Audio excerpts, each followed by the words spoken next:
تو شریح کہتے ہیں کہ ہم نے حضرت علی رضی اللہ تعالی عنہ سے یہ پوچھا تو آپ نے فرمایا جعل رسول اللہ صلی اللہ علیہ وآلہ وسلم ثلاثة ایام ولیالی للمسافر ویوم ولیلۃ للمقیم، کہ آپ صلی اللہ علیہ وآلہ وسلم نے 3 دن راتیں مسافر کے لیے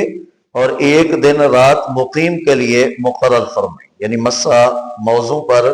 3 دن رات تک کیا جا سکتا ہے۔ یعنی ایک دفعہ آپ نے جس وقت موزے پہنے ہیں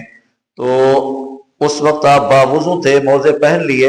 اب جس وقت آپ وضو کریں گے تو اس وقت آپ مسح کریں گے، 1 دن سارا، دوسرا دن سارا، تیسرا دن سارا، اور ان کی راتیں اگر آپ حالت سفر میں ہیں، شرعی طور پر آپ مسافر ہیں، 92 کلومیٹر یا اس سے زائد کا سفر کر رہے ہیں یا اتنا سفر کر چکے ہیں اور جہاں آپ موجود ہیں تو وہاں آپ نے 15 دن رہنے کی نیت نہیں کی ہوئی تو آپ مسافر ہیں، تو آپ 72 گھنٹے یعنی 3 دن راتیں اس پر مسح کر سکتے ہیں۔ اس کے بعد پھر آپ موزے اتار کے پھر پاؤں دھوئیں گے، اسی طرح پھر آپ جو ہے وہ اس پر مسح کرتے رہیں گے۔ تو اسی دوران آپ نے موزے قدموں سے نکالے نہ ہوں، اگر آپ نے موزے اتار لیے تو پھر آپ مسح نہیں کر سکتے، پھر آپ کو قدم دھونے پڑیں گے۔ اسی طرح فرمایا کہ یہ مسافر کے لیے 3 دن رات آپ نے مقرر فرمائی مدت مسح، اور مقیم کے لیے 1 دن رات، یعنی 24 گھنٹے مقیم آدمی جو حالت سفر میں نہیں ہے بلکہ گھر پر ہے تو اس کے لیے 24 گھنٹے ہیں کہ وہ ان پر مسح کر سکتا ہے۔ اسی طرح اگلی حدیث پاک جناب حضرت ابو بکر رضی اللہ تعالی عنہ سے، انہوں نے بھی یہی بات ذکر فرمائی، جعل للمقیم یوم ولیلۃ وللمسافر 3 ایام ولیالیہن فی المسح علی الخفین۔ فرمایا کہ نبی پاک صلی اللہ علیہ وآلہ وسلم نے مقیم کے لیے 1 دن رات اور مسافر کے لیے 3 دن رات موضوع پر مسح کی مدت کو مقرر فرمایا۔ حضرت صفوان بن عسال سے روایت ہے، فرمایا کان رسول اللہ صلی اللہ علیہ وآلہ وسلم یأمرنا اذا كنا سفرا الا ننزع خفافنا 3 ایام ولیالیہن الا من جنابہ۔ فرمایا کہ رسول اللہ صلی اللہ علیہ وآلہ وسلم ہمیں حکم دیتے تھے کہ جب ہم حالت سفر میں ہوں تو 3 دن رات تک ہم اپنے موزے نہ اتارا کریں اور ان پر مسح کرتے رہا کریں، الا من جنابہ، ہاں اگر جنابت لائق ہو جائے تو پھر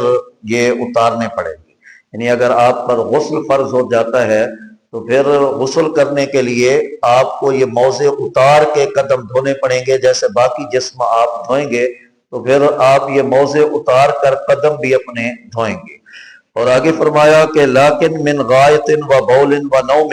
لیکن پاخانے سے، پیشاب سے اور نیند سے، تو اس سے پھر آپ کو اتارنے کی حاجت نہیں ہے، آپ وضو جس وقت کریں گے تو موضوع پر مسح کریں گے، لیکن اگر آپ پر غسل فرض ہو جاتا ہے تو غسل میں پھر مسح نہیں ہوگا، پھر آپ موزے اتار کر قدم دھوئیں گے۔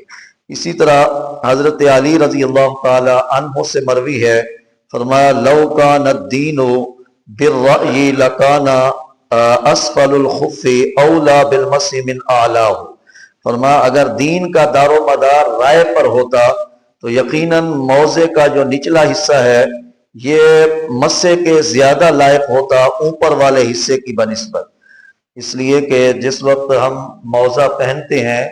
تو کوئی مٹی وغیرہ اگر لگتی ہے تو وہ قدم کے نیچے والے حصے پر لگتی ہے، اوپر والے حصے پر نہیں، لیکن مسح اوپر کیا جاتا ہے،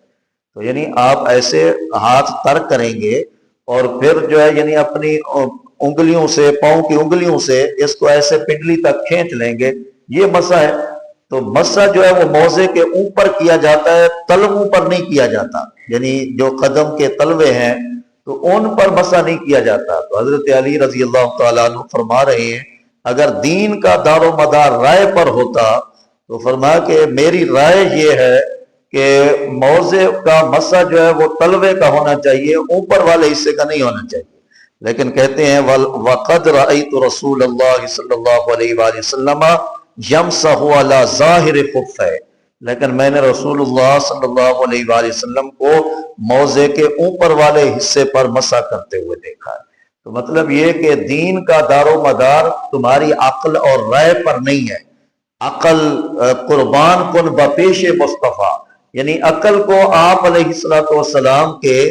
بارگاہ میں قربان کر کے پھر جو ہے دین سمجھ میں آتا ہے۔ تو اپنی رائے، یعنی اس کا یہ مطلب ہرگز نہیں ہے کہ اسلامی جو مسائل ہیں وہ عقل کے خلاف ہیں، وہ تو عقل کے عین مطابق ہیں، اسلام دین فطرت ہے۔ لیکن یہ کہ بعض دفعہ ایک چیز ہمیں سمجھ نہیں آتی، ہمارے عقل کا پیمانہ محدود ہو جاتا ہے، تو ہمیں وہ بات سمجھ نہیں آ رہی ہوتی، تو وہاں پھر بندہ یہ نہ کہے کہ مجھے یہ سمجھ نہیں آ رہا لہذا دین اس طرح نہیں اس طرح ہونا چاہیے۔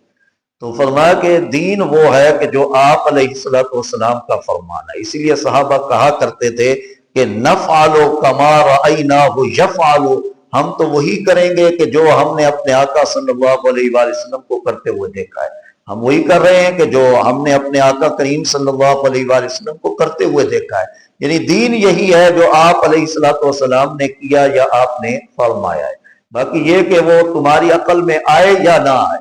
تو فرمایا کہ عقل تو یہ کہتی ہے کہ موزے کا مسا جو ہے وہ تلوے پر ہونا چاہیے، لیکن فرمایا کہ میں نے دیکھا آپ علیہ الصلوۃ والسلام کو موزے کے اوپر مسا کرتے ہیں، لہٰذا آپ علیہ الصلوۃ والسلام کا طریقہ ہی دین ہے، نہ کہ وہ کہ جو ہماری عقل میں آئے وہ دین نہیں۔ دین وہ ہے جو آپ علیہ الصلوۃ والسلام نے فرمایا یا آپ نے عمل فرمایا ہے۔ اللہ تعالی ہم سب کو توفیقات عمل نصیب فرمائے۔ وآخر دعوانا ان الحمد للہ رب العالمین۔